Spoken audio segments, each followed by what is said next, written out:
The primary difference from electrostatics is the word movement. And we will confine ourselves to metals. And in case of metals, it would be the free electrons that would be moving. So you have to consider atoms. Inside the atoms there are electrons which cannot come out easily, but there are electrons which manage to come out due to the thermal energy. These are the free electrons. These electrons can move. Protons can not come out. Protons cannot come out. In case of metals, the movement of charge is not about protons. It is not about ions. If electron can come out of the atom, and if atom becomes an ion, then this ion cannot move because inside the metal things are very tightly packed. The atoms, ions, they can vibrate little bit, they can vibrate, but they cannot really travel from point A to point B. So you must be aware that when we talk about current, it is the movement of positive charge that we consider, but in reality, in case of metal, positive charge does not move. Positive charge does not move. It is the electrons that move. Positive charges can move in situations like ionized gases or inside liquids, electrochemistry. Inside liquids they can move, positive ions. Negative ions also move there. But in case of metals, don't think about movement of positive charges. We won't be going into semiconductors here, but in semiconductors there is some phenomenon called movement of holes. Holes have to do with some internal gap within the atom, some internal gap within the atom. Like, think of it as somebody has managed to remove some electron from deep inside. Somebody has, suppose, managed to remove electron from deep inside. Then think about Bohr's model. Electron would try to jump from higher shell to the lower shell. So when imagine a gap created in the second shell, and due to that gap, electron from third shell jumps to the second shell. So electron actually jumps from third to second shell, but when electron jumps from the third shell, the gap or a hole is created in the third shell. So this type of thing is somewhat like hole concept in semiconductors. So in case of semiconductors, you have electrons and you have holes, but you don't have so many electrons in case of semiconductors. The electrons that are free, they are too many in case of metals, and that number is too less for semiconductors. So just to give you a broad picture, I talked about these things, gases or solutions or semiconductors, but our scope would be confined to metals primarily. And in case of metals, the movement of charge is all about the free electrons. That is, those electrons which have enough energy that they manage to go out of the atom. So they are able to free themselves from the nuclear attraction of some atom, and they can go to other places. They are free electrons. So this current electricity that we are discussing is all about these electrons. So whenever you think about movement of charge, always think about free electrons. Ions, they really can't move. Now, how do we actually define current? It has to do with movement. Consider some cross-sectional area.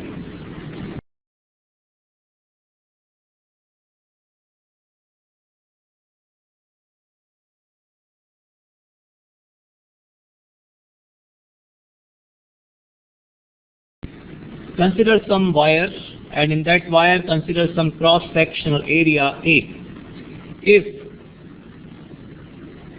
delta Q passes through that cross-sectional area in delta T time,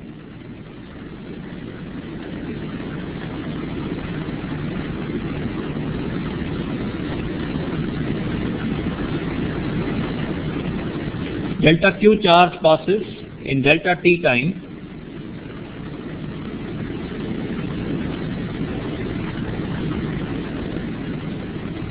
then that is called current. You can of course go for instantaneous calculation, and in that case it would become dq by dt. Sometimes you do face such situations that some variable type of situation is to be analyzed, and if you are analyzing some variable type of situation, then you need to use calculus for that. So that's how we define current. There has to be net transfer of charge. Net transfer of charge. So if I'm talking about positive charges moving to the right side, or well, technically it is negative charges moving to the left side, free electrons, then these should be the net. These should be the net.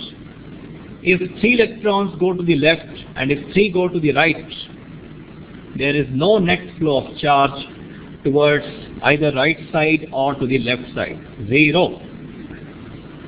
That's what happens if you keep the switch off. If you keep the switch off, that's what happens. So if you have some wire which is not connected to any battery,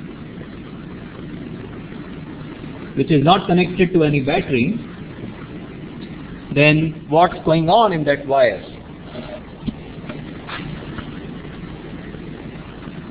Inside that wire also there are a lot of free electrons. The room temperature is enough to have good number of free electrons, but they are not really able to move in one particular direction. They all are chaotic, random motion. They are all performing chaotic, random motion. So if you have a piece of wire, just take a piece of wire, and what's going on inside it? Inside it there are lots of free electrons, and there is no discipline in them, and they go all haphazard way. So effectively speaking, if one Avogadro number of electrons go to the right side, then effectively 1 Avogadro number of electrons go to the left side. So effectively you find that there is no net transfer of charge taking place, either to the right side of the cross section or to the left side of the cross section. That's the story of a wire without external battery or external potential difference. You want net transfer to take place. And when you press the switch on, then suddenly the potential difference is enforced. Potential difference means electric field. Now, throughout the wire there is electric field.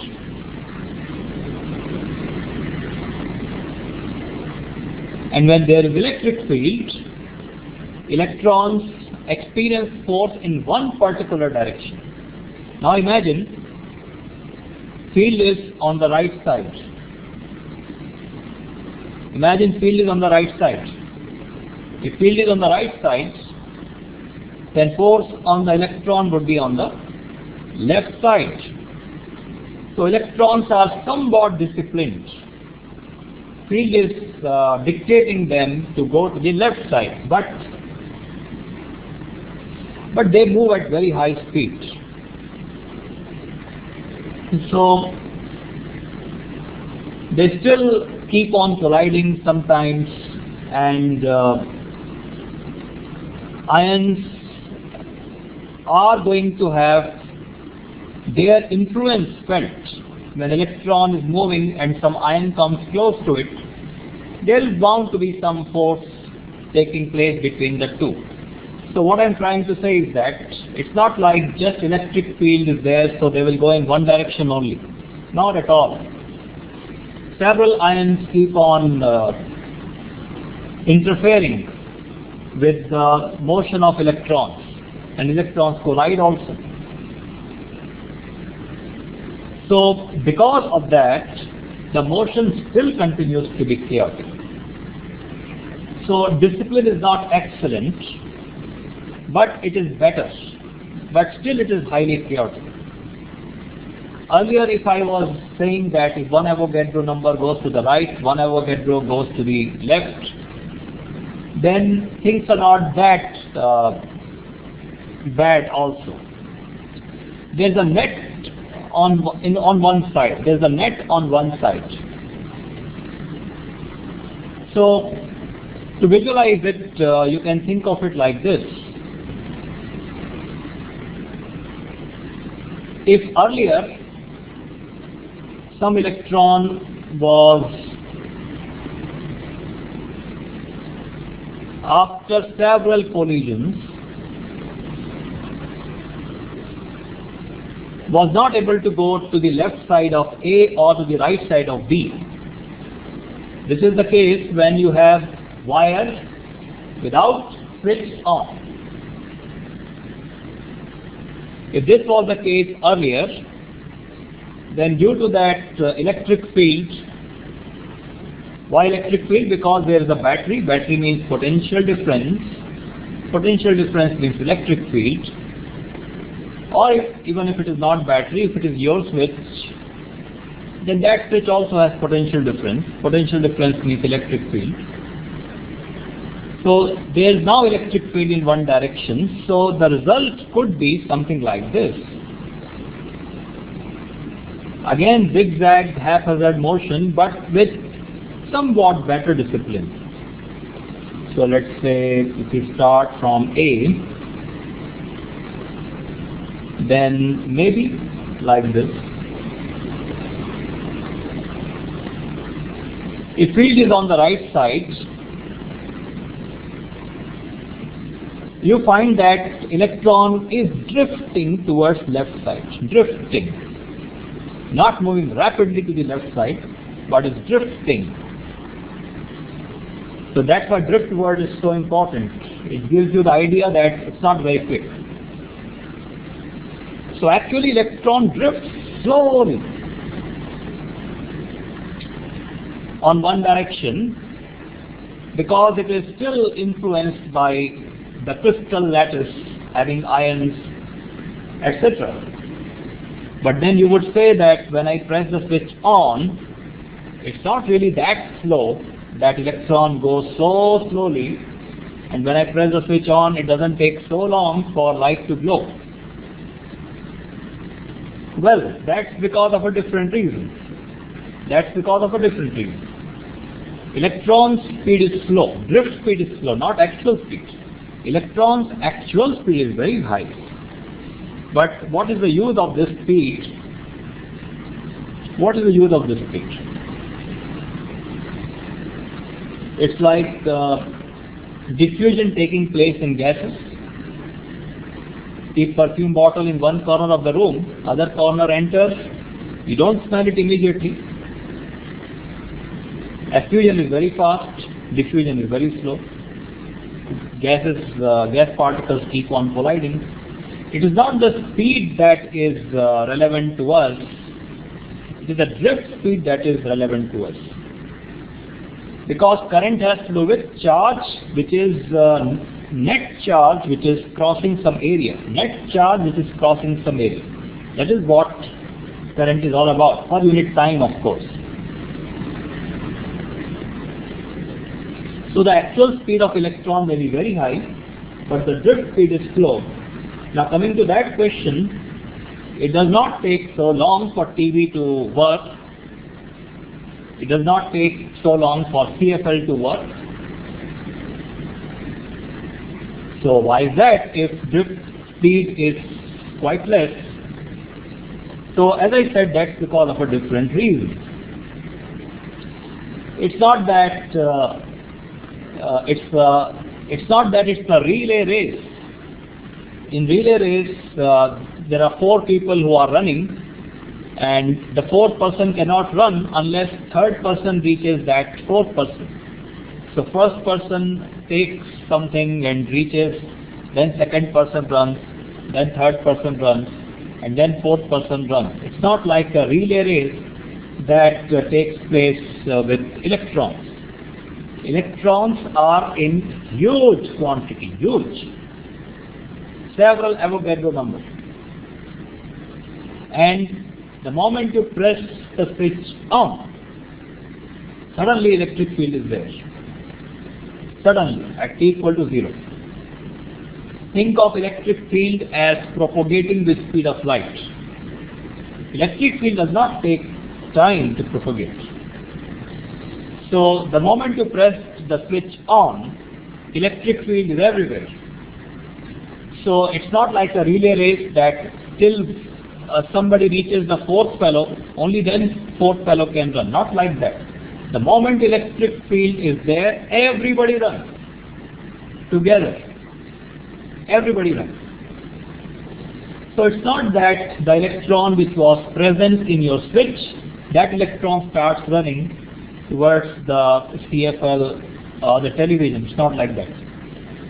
So throughout the wire there are electrons and all of them run at the same time. There are electrons inside the TV also, inside the CFL also, everybody will run. And that's why it is so fast. That's why it is so fast. That the instant you press it on, it instantly starts working. The conventional tube lights they take time because of a different reason. They take time because of a different reason. Because the new CFLs use electronic chokes and the conventional tube lights use copper type of choke. There are different reasons for that. We don't have to get into all that. But the point is that the moment you press the switch, instantly electrons everywhere start moving. Drifting rather. They were moving earlier also. So earlier they were moving like what I've shown up, all random motion here and there. So we should say drifting rather. Drifting is more technically correct. So the moment you press the switch on, all electrons start drifting. So that's about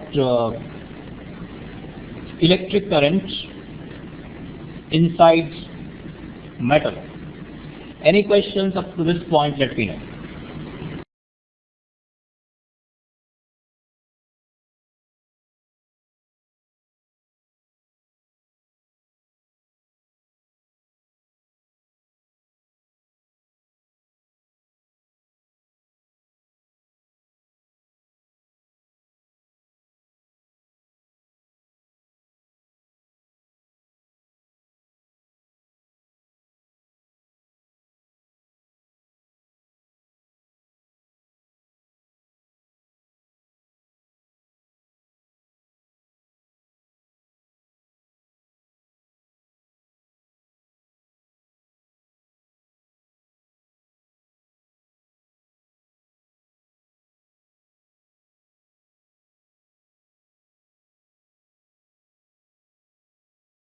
Ions cannot, because it's a very tight thing. Metal lattice, crystal lattice is so tight. There is no place for them to move. So in metals they can't move.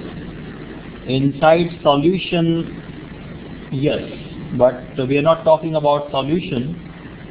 In this case, it's not possible. Things are very tight inside metal, so it's not possible for them to move. Yes, any other question? But they vibrate.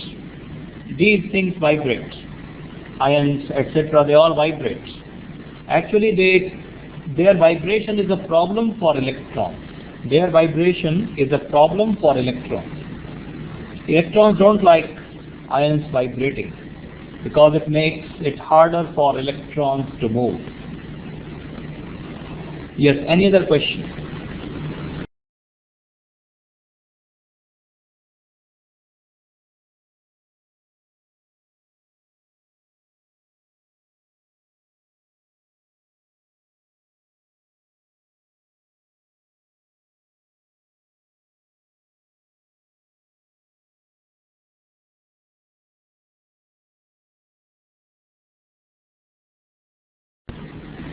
Well, electrons are free electrons. Electrons are free electrons. It means electrons can go out of the atom. When electron has left the atom has become ion, and electron has become liberated, so to say. So electron is moving out only. Otherwise, how can it travel from one point to the other point? Look at that figure. It is going from A to B. But ion is at A. If ion is at A, that will be at A. It will be vibrating a little bit. But electron is able to travel large distances.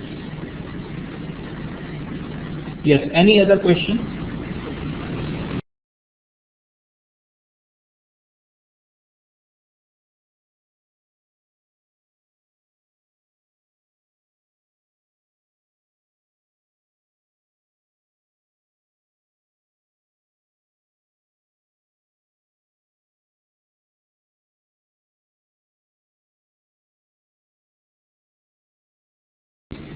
Alright, so let us define what is drift speed mathematically.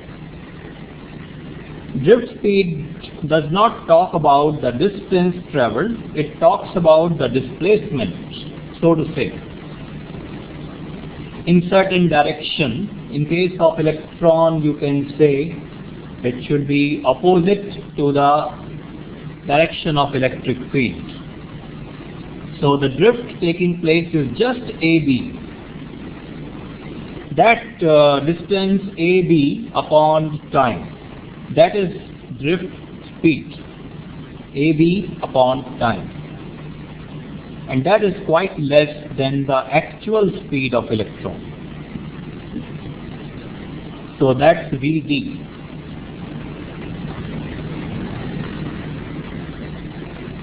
And as far as current is concerned, the direction of current is considered to be along the direction of electric field. Direction of current is considered to be along the direction of electric field.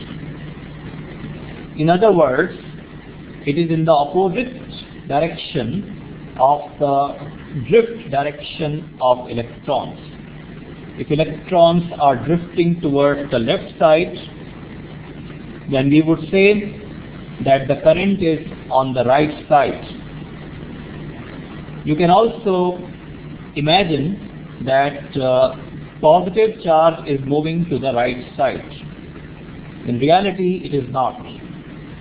But just to get the direction right, you can imagine that positive charge is moving to the right side. Because of this convention, sometimes students make this mistake that protons move. Protons are positive charges. Direction of current is in the direction of movement of the positive charge. So that somehow sometimes gives wrong impression that it is protons that are moving. How can protons ever come out of the nucleus under such conditions at which we normally live? There is no question at all for protons to come out. So never think that protons are coming out. Think of current's direction as direction of electric field, or just opposite to the direction of motion of current, electrons. Opposite to the direction of motion of electrons. So if electrons are going to the left side, then we say that current is flowing to the right side. That is the customary, that is the convention followed for the direction of current.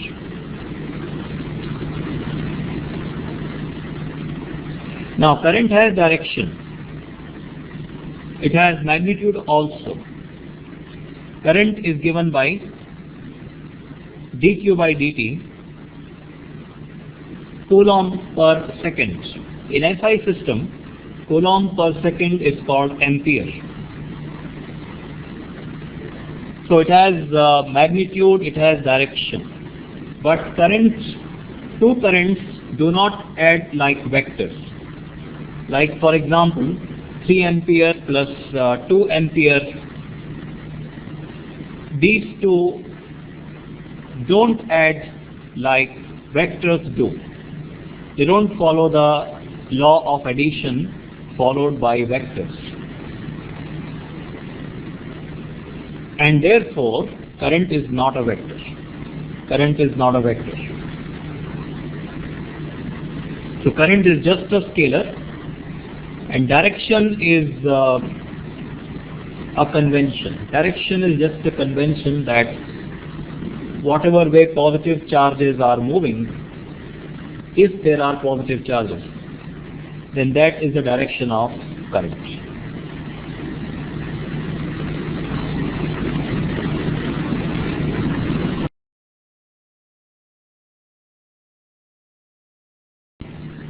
So what I mean by not following the vector addition rule,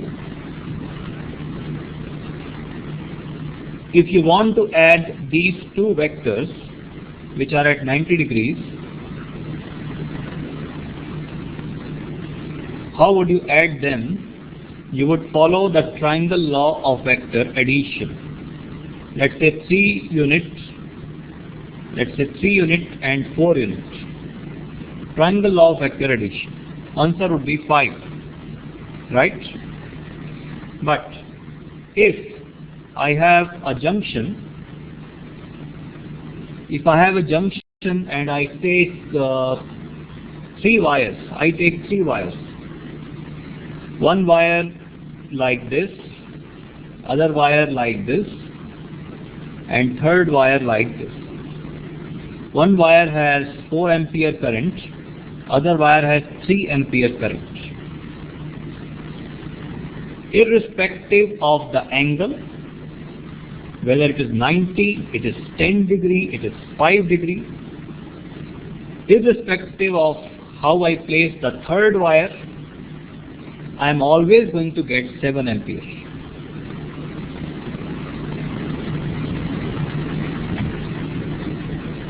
Currents don't add like vectors. So current is not a vector. 4 plus 3 equal to 7 is actually a scalar sum, like algebraic sum. Okay, so we have talked about different types of charges involved in motion. Current we have defined, drift, speed we have defined. Physical movement of electrons we have discussed about. Up to this point, if you have any questions, then let me know, or I'm going to derive the result for the drift speed and current, relating drift speed to current.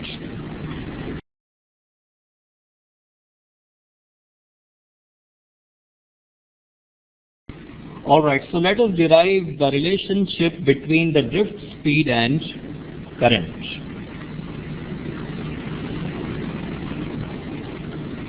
Let us say the field is on the left side and the drift is taking place to the right side. Field is to the left side.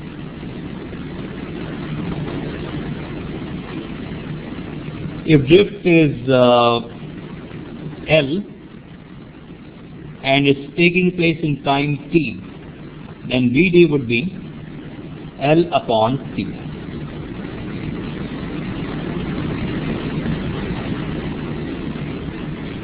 This drift is taking place due to the electric field.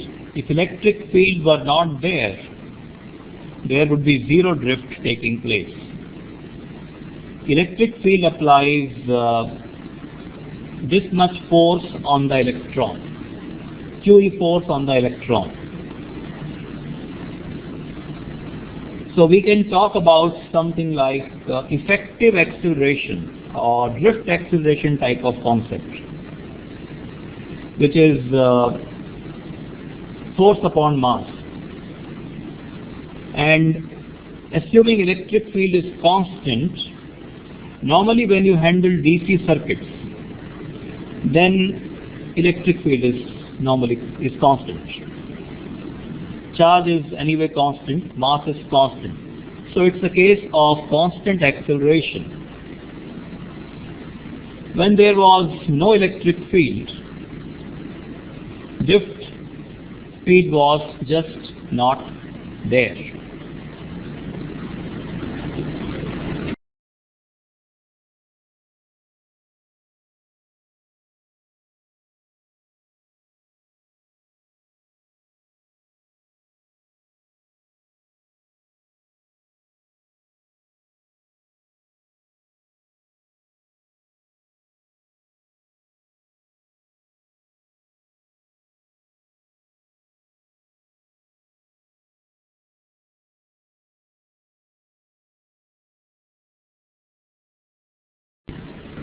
Now let's talk about how many electrons do we have.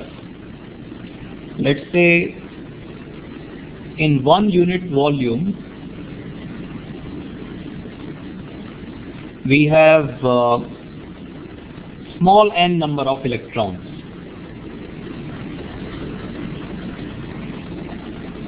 Current is given by charge upon time.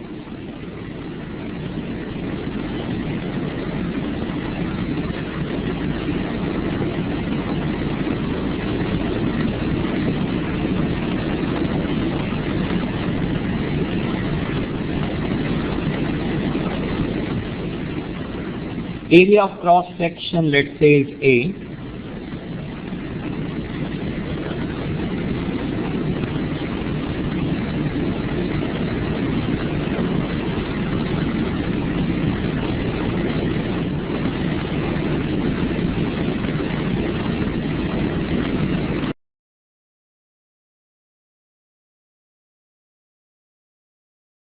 Volume would be this area into this distance.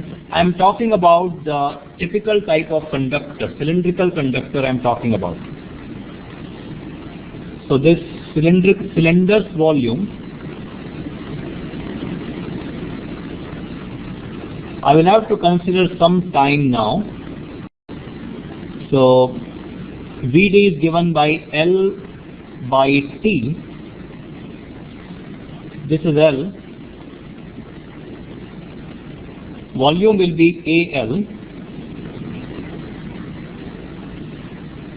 If there are n electrons in unit volume, then in AL volume there would be AL n electrons.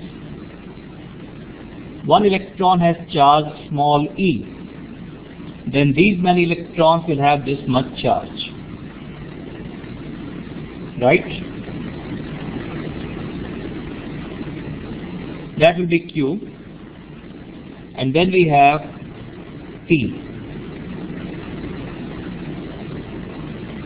but L upon T is Vd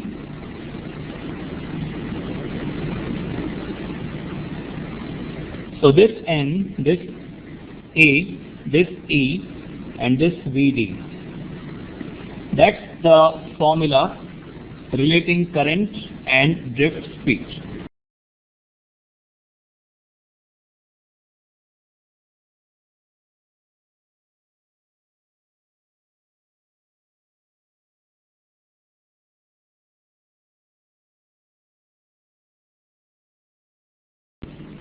If you have any question in this derivation, let me know.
And here comes a problem.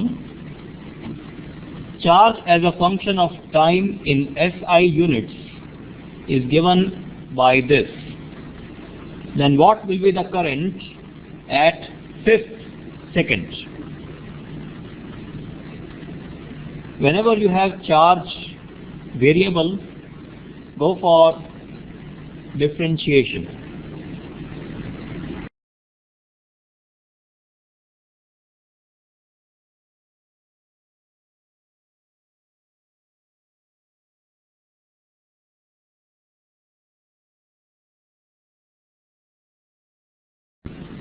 Let me check.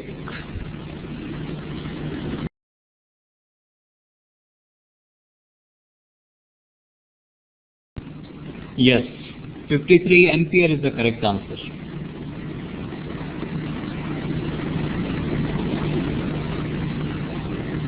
Looks like there is no problem with this.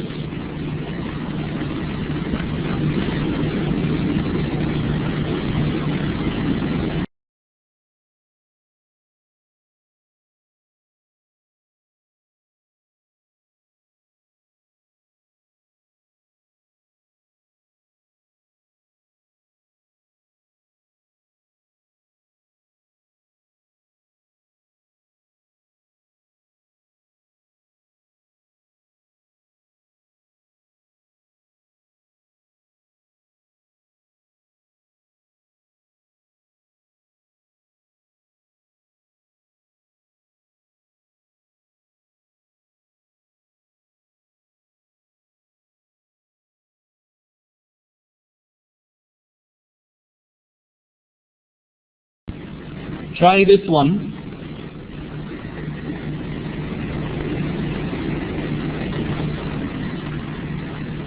Number of electrons you will have to convert to charge.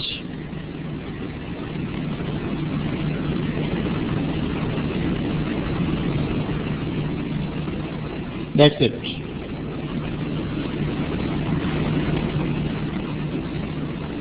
So this would mean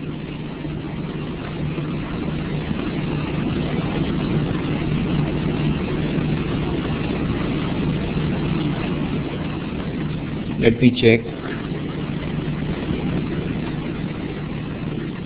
It should be in milliamperes.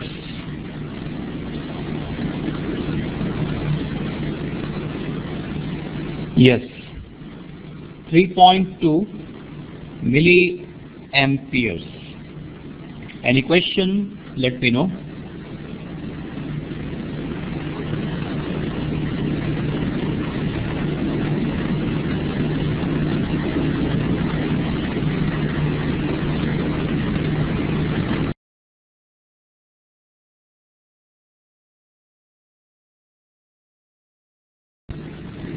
Because of 10 to the power minus 3. See if you are getting this answer.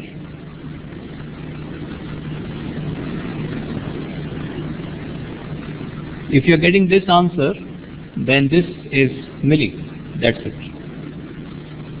If you are not getting it, then let me know.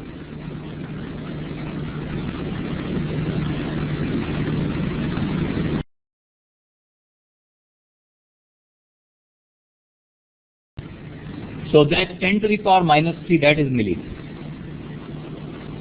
Next.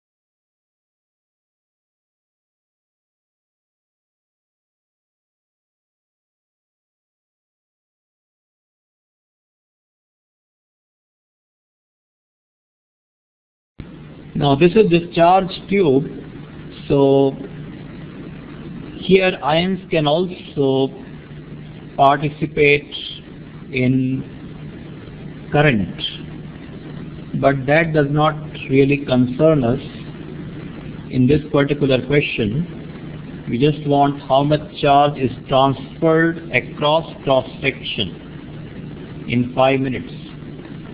You know current, you know time.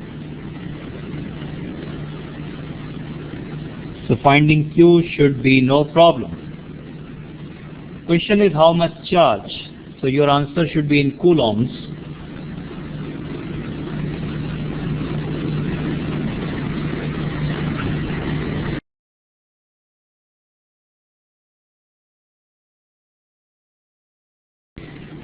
That first answer would have been correct if the units were proper.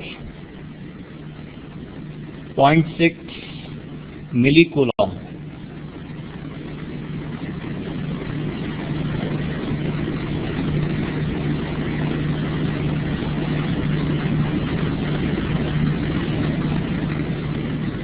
Any questions about this? Let me know.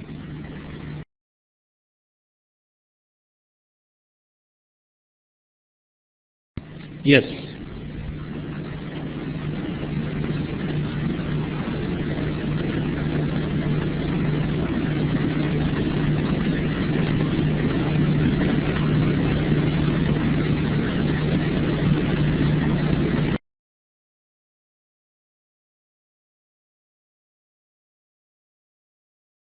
Let me see if I can put up some figure for that.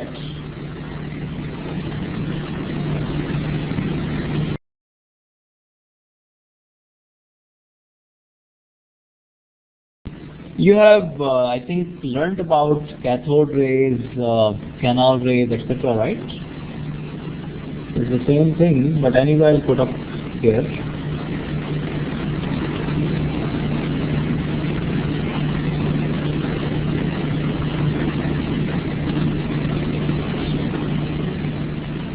There can be different constructions of discharge tube, but in the current context, gas is going to be responsible for carrying the charge. That is the thing in the current context. And how will gas be able to carry the charge? Due to ionization. So you have the ionized gas, and that's how you are able to get the charge moving.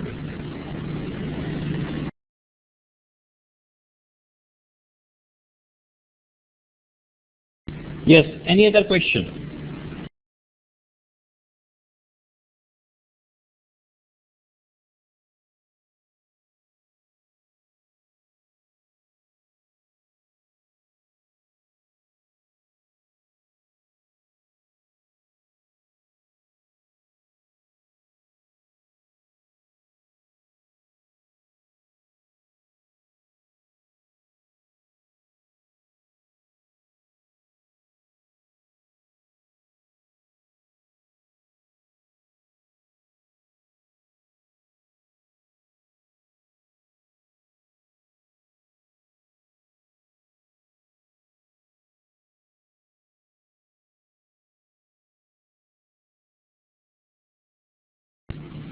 Now you can try this.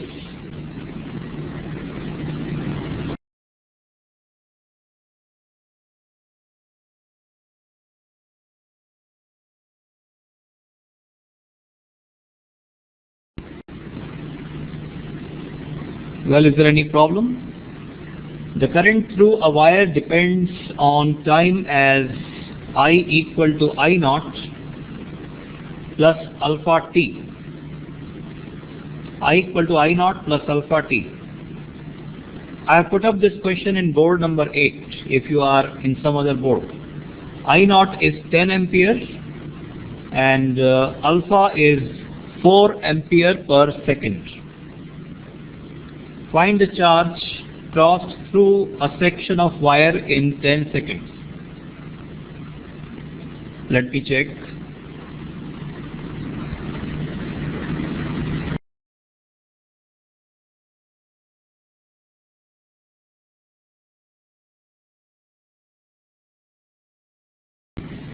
Yes, the first answer,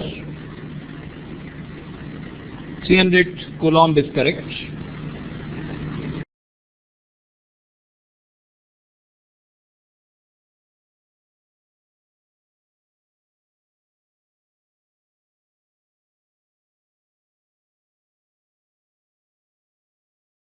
If anybody would like this to be discussed on the board, then raise your hand.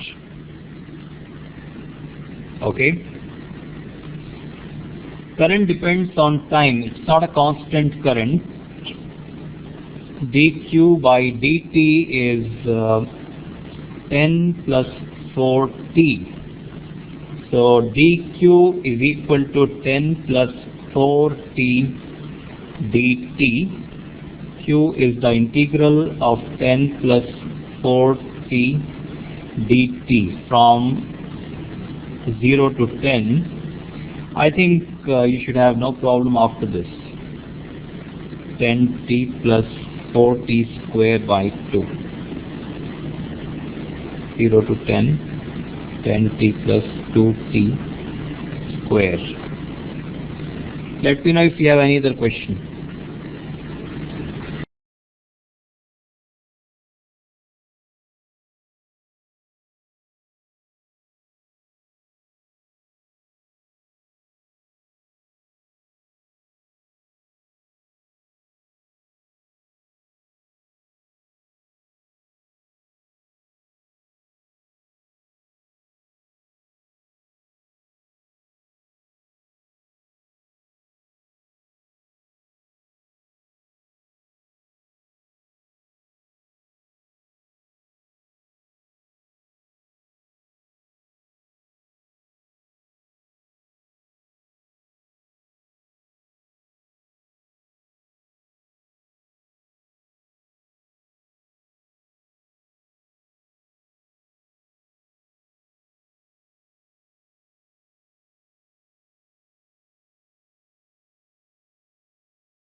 try this.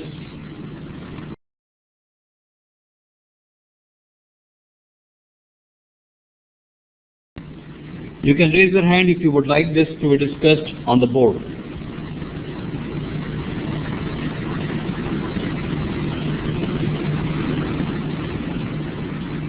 Okay. We have current equal to NAE VD. Current we know, cross section area we know, then we want drift speed, E we know, N is what we have to find out. N is the number of electrons per unit volume. Number of electrons per unit volume. One atom is able to furnish one free electron. And how many atoms will be there?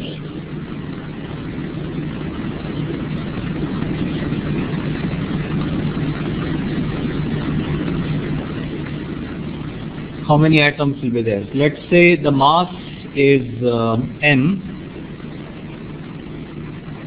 Copper, what is the atomic mass of copper? 63.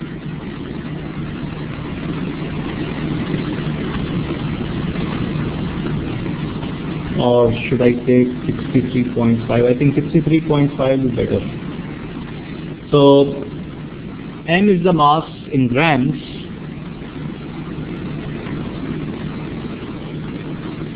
Then moles will be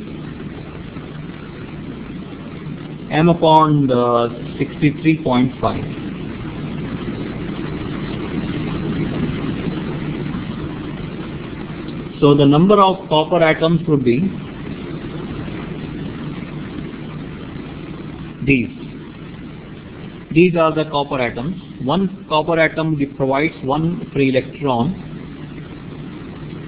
So these many free electrons we have in the copper sample. But we want per unit volume. So divide this by the volume. Volume would be area of cross section into length. Area of cross section into length.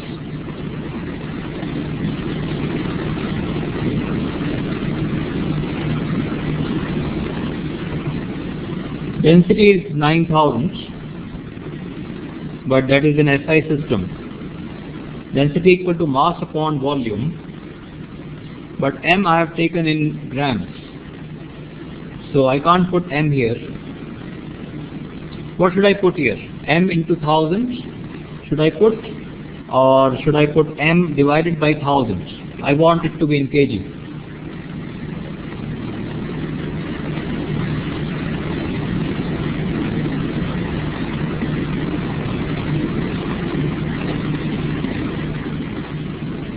M is in grams. I want this to be in kg. So should it be M into 1000 or should it be M upon 1000? If you measure something in kilograms, it becomes less unit wise or more. 2 kg sugar, 2000 gram sugar. 2 kgs, 2 is smaller, right? 2000 grams, 2000 is more. So shouldn't it be M by 1000?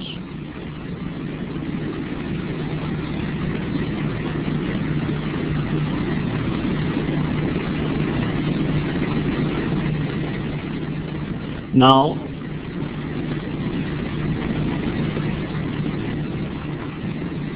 I can get rid of M. M is going to be 9 into 10 to the power 6 AL.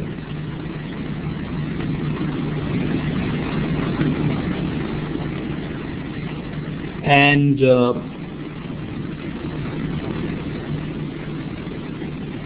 this fellow, which is N, that would be 9 into 10 to the power 6 into AL into Avogadro's number upon 93.5 into air. Gone. So we have 9 million upon 63.5. Avogadro's number is also there. Just look at this number. Think for a moment. That's really a large number, even though one copper atom is providing only one electron, free electron. Now you just have to put it here. So current 1 equal to N, which is 9 into 10 to the power 6, 6.022, 10 to the power 23 upon 63.5. Area of cross section, which is 1 millimeter square, 10 to the power minus 6. E, 1.6, 10 to the power minus 19 into Vd. Well, looking big. See if you can calculate Vd from this.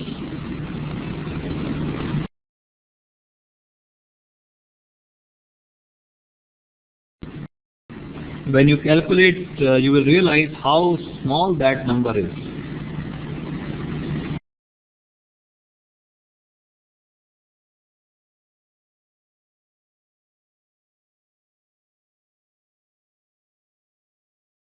You are getting 0.73. You have not mentioned the unit.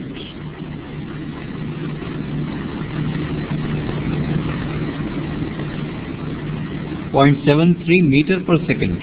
Okay. 0.73 into 10 to the power minus 3. Let me check.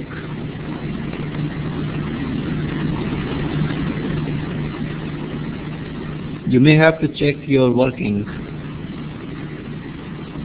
I have also calculated, by the way, and I am getting 7.322 into 10 to the power minus 5 meter per second.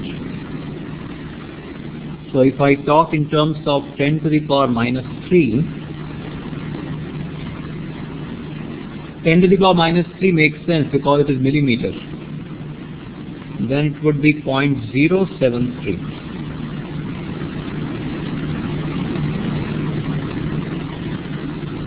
0.073. That means 0.073 millimeter per second.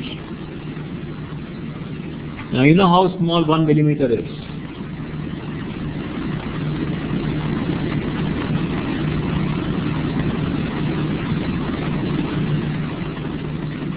So it looks very slow.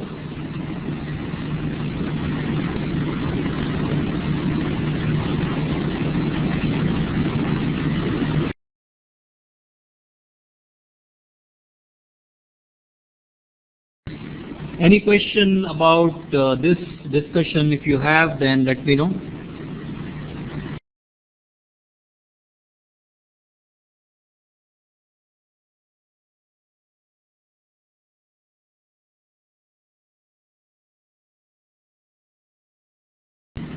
If there are no questions, then we stop at this point.